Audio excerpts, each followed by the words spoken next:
The word curator or the word curate is very popular now, and I think it's thrown around a lot. Anyone can be, curators can be people who have big social media accounts and they curate their feed. You have lifestyle curators, and you have, home design curators, and you have product curators who work at stores or work at big retail companies. And so I think when people think about an art curator, sometimes what comes to mind is, oh, you just pick what goes on the wall. What a fun, easy job that must be. And I think the origins of the curatorial profession are really in this idea of care, in caring for objects, caring for space to exhibit the objects, developing intimate knowledge of artworks and their stories and their physical objecthood and the things that they need to be preserved and understood by audiences. And so I think, if there's anything I would want someone to know about being a curator, it's that it's not just, oh, that's where that painting goes. There's so much thought and care that goes on behind the scenes, and I think the visible part of being a curator is probably, maybe 20% of my job. In this video, Jared Quinton, one of the art curators of the Wadsworth Museum, shares with us what it means to be an art curator and the secrets of his job. As an art curator, Jared is one of the central figures behind the scenes of the museum. My name is Jared Quinton. I'm the Emily Hall Tremaine Associate Curator of Contemporary Art at the Wadsworth Atheneum Museum of Art in Hartford, Connecticut. I became a curator of contemporary art kind of by accident.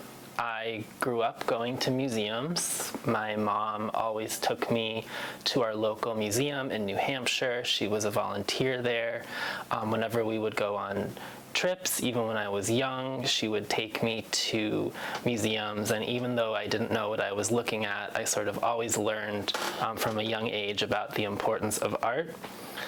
Then when I got to college as an undergraduate student, the school I went to had a really great art history program, and so I just kind of signed up without even thinking about it, fell in love.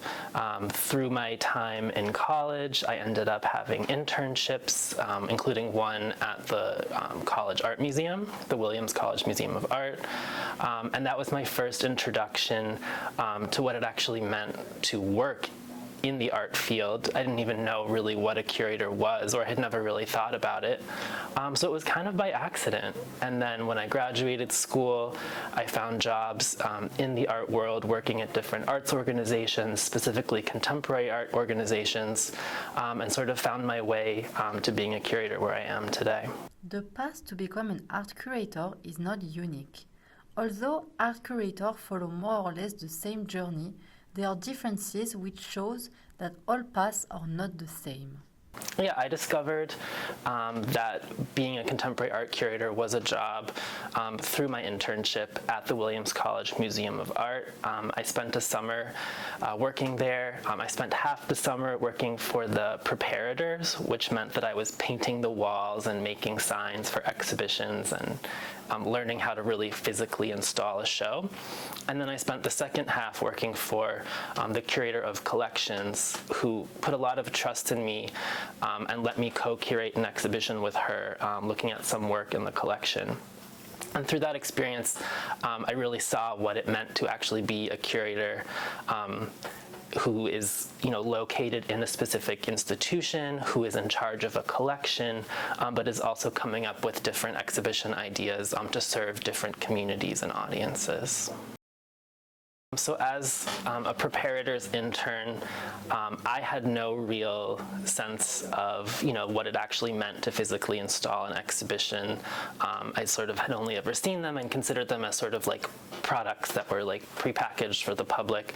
But it was really amazing My boss was named Hideo. He was an artist himself, an incredibly skilled craftsman, and he taught me, from the ground up what it takes to get an exhibition from an idea and from a diagram on paper into a physical product. So we installed an exhibition of American Impressionism together. I painted half the galleries this horrible pale blue, and I painted the other galleries this like bright fluorescent orange. He taught me how to install vinyl, which is just laying down text on the wall and then like flattening it out endlessly, and then such detail, peeling it back to reveal the cut text. So really like incredible training that I think about even now. Now I'm the curator, so I'm the one sort of coming up with the bigger ideas and telling other people what to do. But I think the fact that I started on that side is really helpful. So as I have been saying, I came to my job sort of organically through my series of experiences in the art world. When I was the social media manager for the public art nonprofit Creative Time, which is located in New York, it's this incredible historic institution that's devoted to showing artists' work in public places or in places that you don't usually expect to find art. So when I worked there, one of the most exciting exhibitions that I worked on was with the artist Carol Walker. It took place in an abandoned sugar refinery on the East River before it became redeveloped as condos. And I was just a social media person, so I was sort of there on the ground, recording video, creating content. But I got to see the artist at work, get to know her, hear her speak about her ideas, and see her collaborate with the curators on sort of both the big picture ideas and how to tell the stories around her project, and then also all the different logistical conversations, which were equally interesting to me.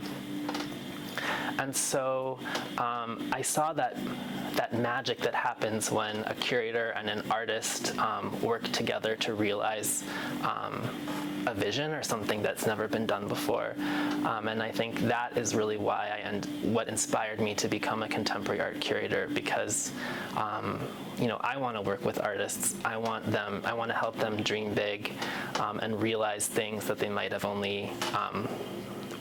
never thought were possible. I have many different aspects of my job.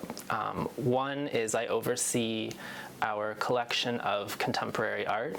We have a dedicated gallery here at the Wadsworth called the Hillis Gallery, where I'm constantly rotating through selections from our permanent collection. So I would say 3 or 4 times a year, I make big changes in that gallery, taking things off view that have been on view for a long time, bringing things out of storage that maybe haven't been seen in a while. And I'm always thinking about different pairings or different juxtapositions or different stories that can be told from works in our collection. I also oversee the Wadsworth's Matrix program. Matrix is an exhibition series that was founded in 1975. So for almost 50 years, it's been rotating exhibitions of contemporary artists, setting, cutting-edge contemporary artists making the art of today in dialogue with the Wadsworth's amazing long history and historical collections. And so I organize 3 exhibitions a year in the Matrix series. There's a dedicated Matrix gallery. I'm always bringing new artists, new ideas, new voices, new identities into the Wadsworth through the Matrix program. My job every day is different. Some days I'm deep in research, thinking about projects that are years in the future, developing ideas, developing checklists, bringing in potential partners to support exhibitions, finding funders for exhibitions, really thinking big picture strategically. Other days, I'm focused on much more concrete, tangible tasks, which usually have to do with projects that are further along. So sometimes my day is spent on my feet in the gallery with our team of art handlers installing an exhibition. Some days I spend in the conservation studio or in storage looking at works in our collection that I'd like to put on view but need them to be assessed or possibly treated or cared for in some way. I'm also a very public figure as the curator of contemporary art, so I'm often, meeting with students or giving talks to the public, giving talks to different stakeholders or different audiences, or even just, having lunch with a local curator or a professor at a university somewhere in Connecticut whose community I'd like to be in dialogue with. Some days I spend off-site. I do lots of studio visits with artists in Connecticut and in New York, and sometimes even farther afield. So really every day is different.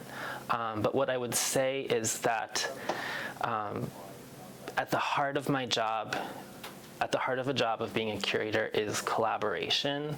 And so every project, whether it's, just putting one work on view in the gallery or mounting a huge exhibition with a six-figure budget, every project sort of starts with me having the idea and then making the connections and collaborations, building the relationships to bring it through, to bring through the final product. Our curatorial staff at the Wadsworth is pretty small considering how big the museum is and the fact that we have a collection of over 50,000 objects. There are about 6 or 7 curators, including me. Each of us is responsible for a different subject area, so in some ways each curator is a department of one. I'm the curator of contemporary art, which at the Wadsworth means anything after 1945 is under my purview. We have a curator of American art, which is any American art before 1945. The same for European painting and sculpture. We have curators of decorative arts, and we have a curator of collections.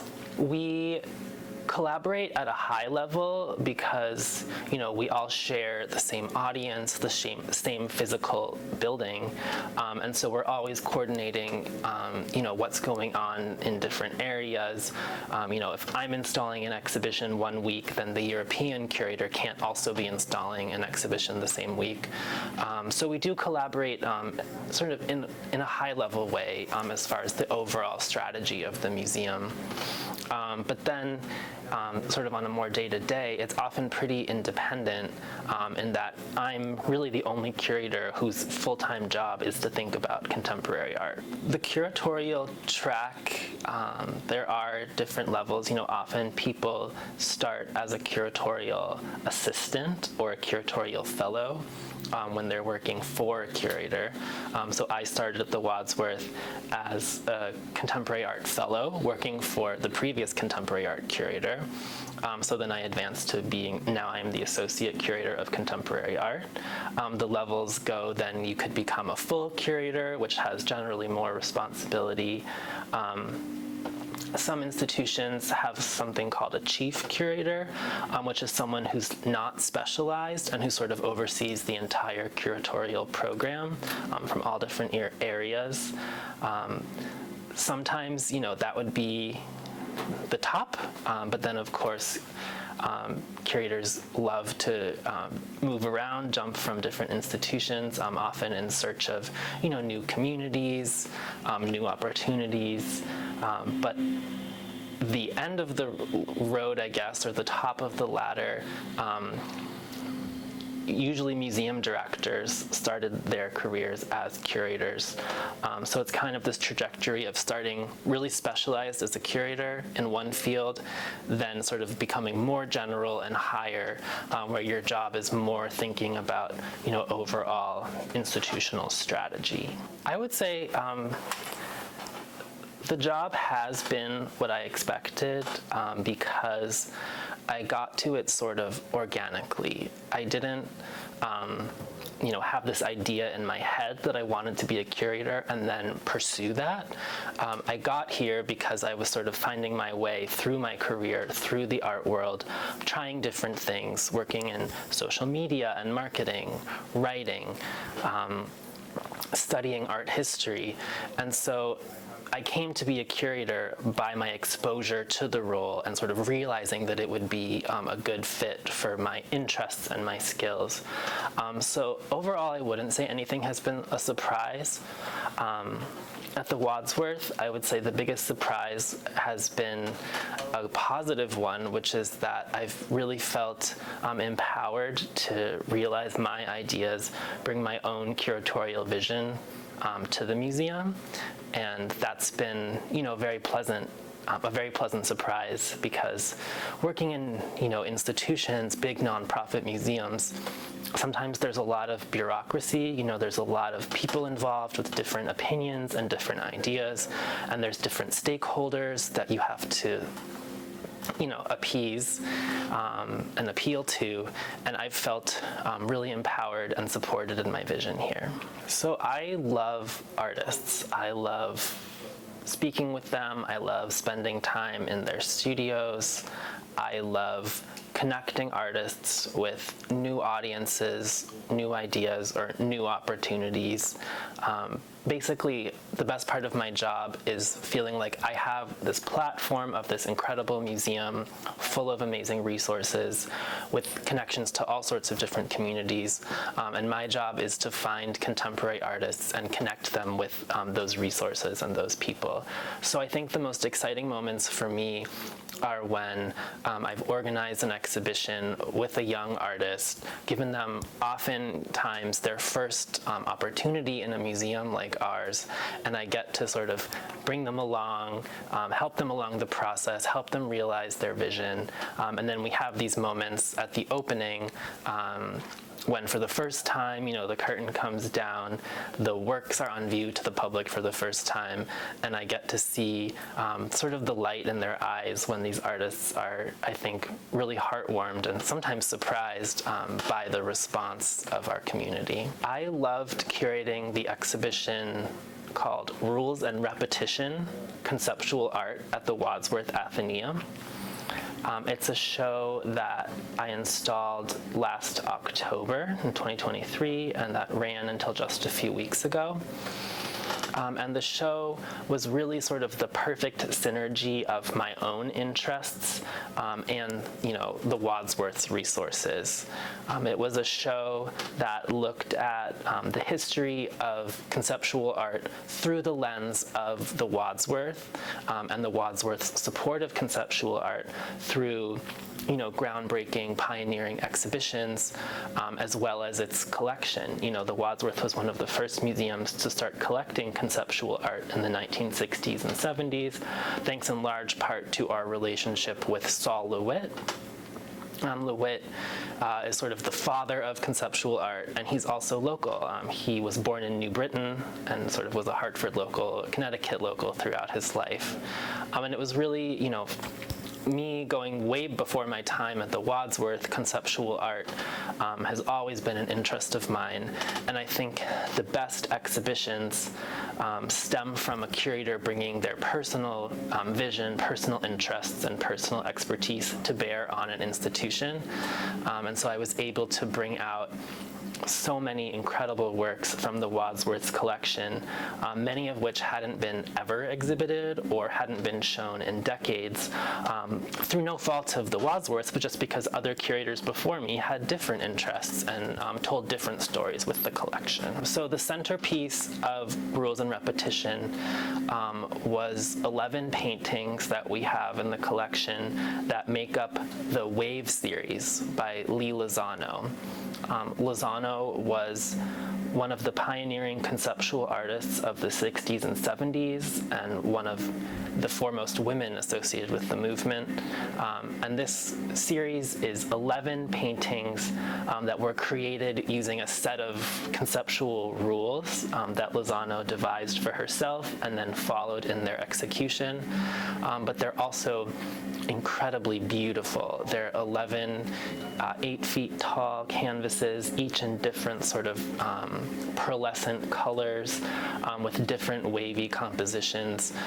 And the way I installed them, which was per her intention, was in a sort of central room of the exhibition, in a room all painted black. You were almost immersed in these beautiful paintings. And it created, I think, this really powerful moment for viewers to, think about conceptual art, think about artists who are focusing on the idea over the execution, but then also creating really beautiful, meaningful experiences of, aesthetics for the viewer.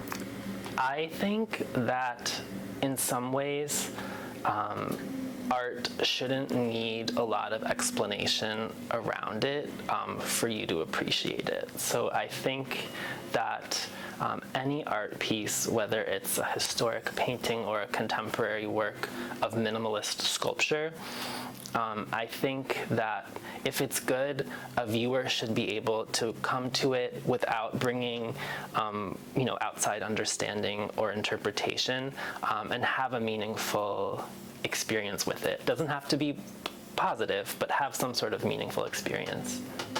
So in my work, I always try to, leave room for the viewer to have that sort of beautiful, personal, subjective moment of experiencing a work without it being drowned in meaning, or without me telling them how they're supposed to feel or what they're supposed to know. But that said, I obviously think research is very important, and I think that artists do have a lot to say that adds another layer of meaning, adds another layer of richness to, our ability to appreciate their work. And so I like that to be there and available if you, want to learn more. But yeah, I don't think it's my job to necessarily tell you how to feel about an artwork or what you need to know about it. I think that art is more powerful when you're able to sort of preserve that initial unencumbered experience. I think my advice would be to not wait until you have the job to do the type of work that you want to be doing.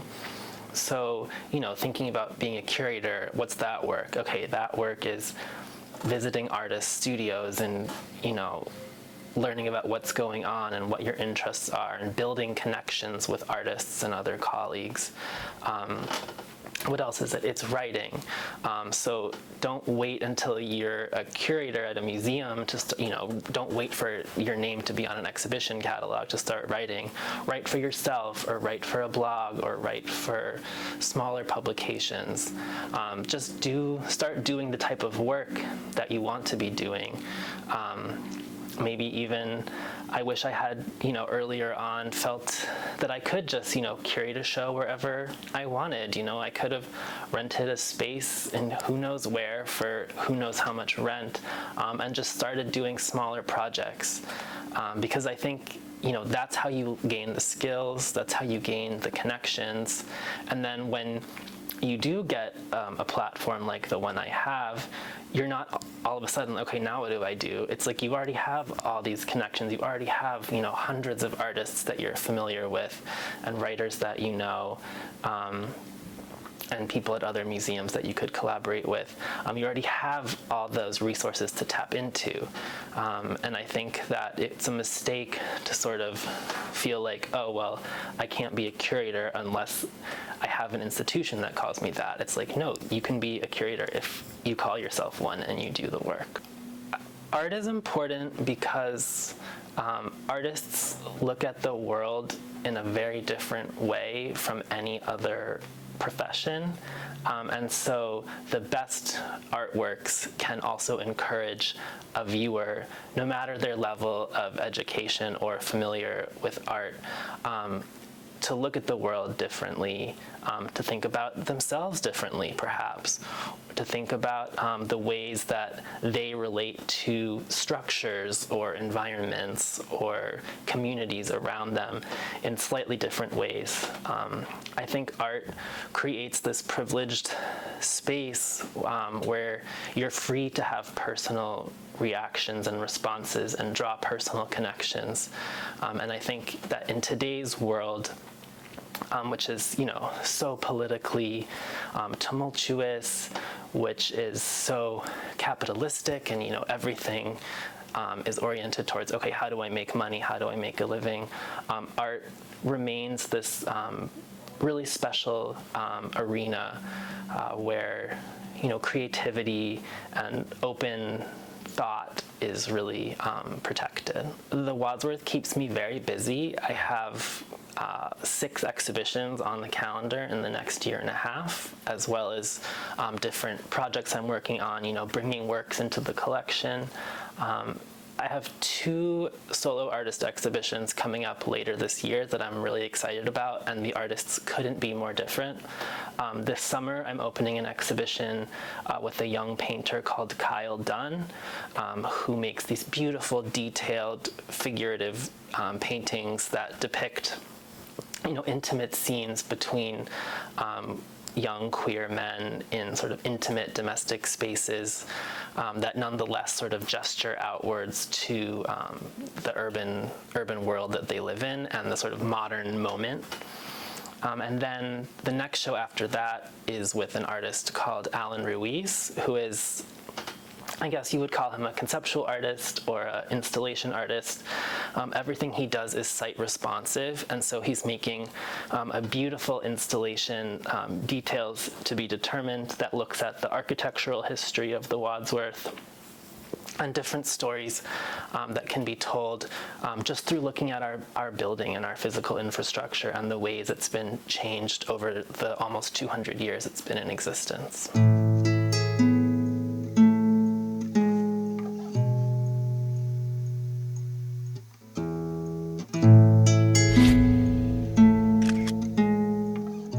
Thanks for watching. I hope you enjoyed the video. Seeking out positive content is a choice, and it's an investment in self-care.